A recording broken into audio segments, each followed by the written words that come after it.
బనకచర్లపై రాజకీయం నడుస్తూనే ఉంది సార్. బీఆర్ఎస్ అండ్ కాంగ్రెస్ నాయకులు ఒకరి మీద ఒకరు ఆరోపణలు చేసుకుంటూ ఉన్నారు. చంద్రబాబుతో రేవంత్ చీకటి ఒప్పందం చేసుకున్నారు అంటూ హరీష్ రావు ఫైర్ అయ్యారు. దాంతోపాటు మరణ శాసనం రాసిందే కాంగ్రెస్, రేవంత్ రెడ్డి తెలంగాణ ద్రోహి అంటూ ఆరోపణలు కూడా చేశారు. కాంగ్రెస్ పార్టీ కూడా అంతకు మించి అన్నట్టుగా బీఆర్ఎస్ మీద కేసీఆర్ మీద ఆరోపణలు విమర్శలు చేస్తున్న పరిస్థితి. ఏం సార్ ఈ బనకచర్ల రాజకీయం? బనకచర్ల కాకపోతే కనకచర్ల ఉంటుంది. మీకు ఇదేం కొత్త కాదు కదా. ఈవెన్ 2023 అసెంబ్లీ ఎన్నికల తర్వాతనే నల్గొండలో కేసీఆర్ కృష్ణా జలాలపైన మీటింగ్ పెట్టాడు. దీనికి కారణం ఏంటంటే తెలంగాణ ఉనికికి అస్తిత్వానికి నీళ్లు ముఖ్యమైన కారణం. అందువల్ల water is a very emotional subject in తెలంగాణే కాదు, ఈవెన్ ఆంధ్రాలకు కూడా.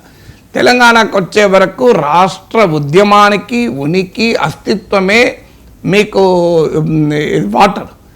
అందువల్ల కృష్ణా నదిలో అన్యాయం జరిగింది అనే అంశం ఆధారంగానే తెలంగాణ ఉద్యమానికి ఒక ఊపిరి ఊదారు.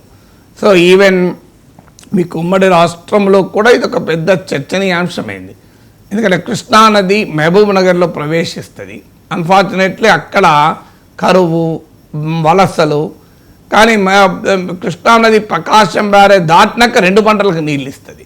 సో ఇది తెలంగాణ ఉద్యమ కాలంలో కూడా ఏమిటి వివక్ష, అసలు మా సపరిపాలనే ఉంటే తెలంగాణనే పాలించుకుంటే ఈ ప్రాబ్లం ఉండదు కదా. సీమాంధ్ర రాజకీయ నాయకత్వ ఆధిపత్యం వల్లనే తెలంగాణకు అన్యాయం జరిగింది. అందుకే నల్గొండలో ఫ్లోరైడ్ ఉంటుంది, పాలమూరులో కరువు ఉంటుంది. పాలమూరు నల్గొండను పరవళ్ళు తొక్కుతూ కృష్ణానది దిగువకి వెళ్తుంది. దిగువ మాత్రం 2 పంటలకు నీళ్లుంటాయి. ఇది ఏంటి అని తెలంగాణలో మొదటి నుంచి ఉన్న ఇష్యూ. అందువల్ల తెలంగాణ రాజకీయం అనివార్యంగా వాటర్ చుట్టూ తిరగాల్సిందే. ఇది మొదటి కారణం. అంటే వాటర్ అనేది తెలంగాణ ఉద్యమానికి ఉనికి కనుక.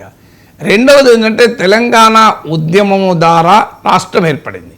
అందువల్ల రాష్ట్రంలో రాజకీయము వ్యక్తుల చుట్టూ కన్నా ఆంధ్రప్రదేశ్లో లాగా చంద్రబాబు జగన్ మధ్యలో ఒక కుస్తీ పోటీలాగా ఇక్కడ ఉండదు.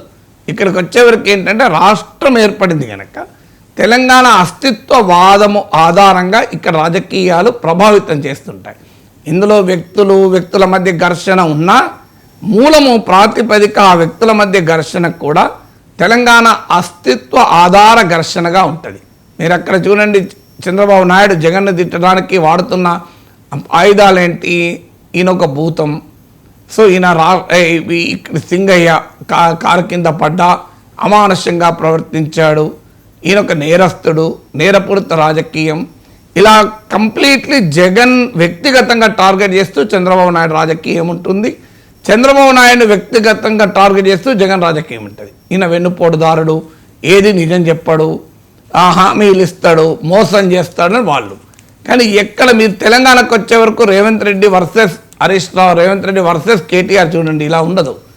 నీవు బనకచర్లలో అన్యాయం చేస్తున్నావు, నువ్వు కృష్ణానదిలో అన్యాయం చేసినావు, సో నీవు తెలంగాణ ప్రయోజనాలు తాకట్టు పెట్టావు అనే దాని చుట్టూ ఇక్కడ రాజకీయం నడుస్తుంది. ఆంధ్రప్రదేశ్లో దురదృష్టం ఏంటంటే వ్యక్తుల చుట్టూ రాజకీయం నడుస్తుంది. తెలంగాణలో వ్యక్తుల చుట్టూ రాజకీయం కూడా తెలంగాణ అస్తిత్వం చుట్టూ జరుగుతుంది. ఆ వ్యక్తుల చుట్టూ ఫైట్ కూడా మీరు గమనించండి. రేవంత్ ఏమంటున్నాడు? కేసీఆర్ ఆనాడే రాసిచ్చాడు కృష్ణా నదిలో వాటాని, అంటే 199 TMCకి ఒప్పుకున్నాడు. దానివల్ల తెలంగాణ నష్టపోయింది. గోదావరి పైన మిగులు జలాలు 3000 TMCలు ఉన్నాయి, వాడుకోమని చెప్పి జగన్కు రాసిచ్చాడు అనేది కాంగ్రెస్ వాదన.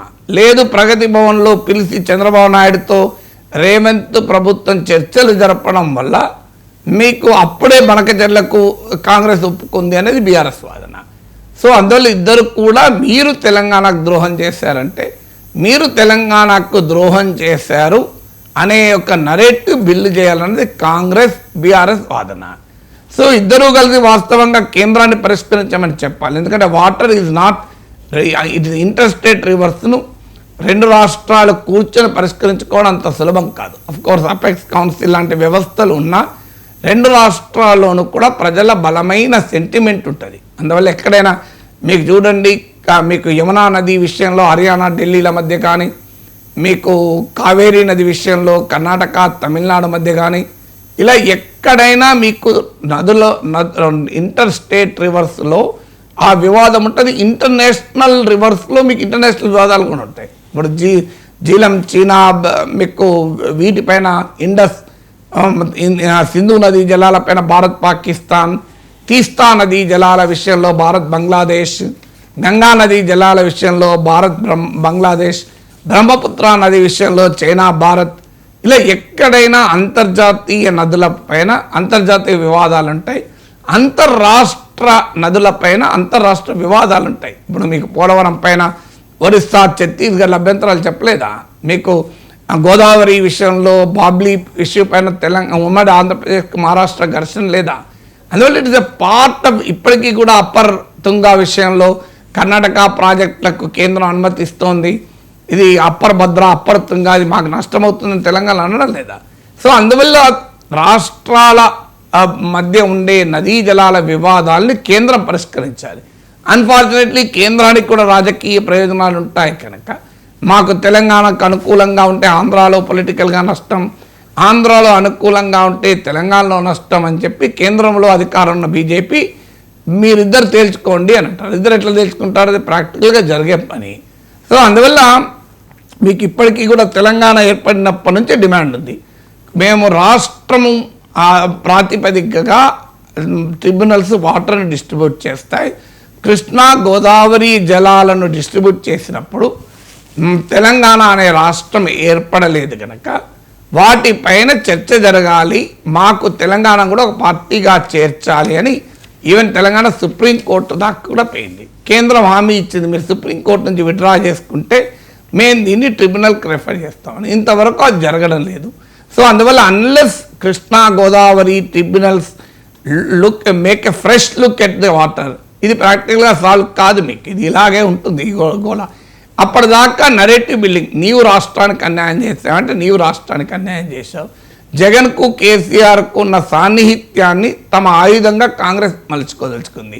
చంద్రబాబు నాయుడు రేవంత్ల మధ్య ఉన్న మంచి సంబంధాలని బీఆర్ఎస్ ఆయుధంగా మార్చుకోదలుచుకుంది. అందువల్ల మీకు కృష్ణా నది గోదావరి నదీ జలాలపైన రాజకీయ సమరం అనేది ఇప్పుడు ముగియదు, అది ఎండింగ్ వరకు కొనసాగుతూనే ఉంటుంది.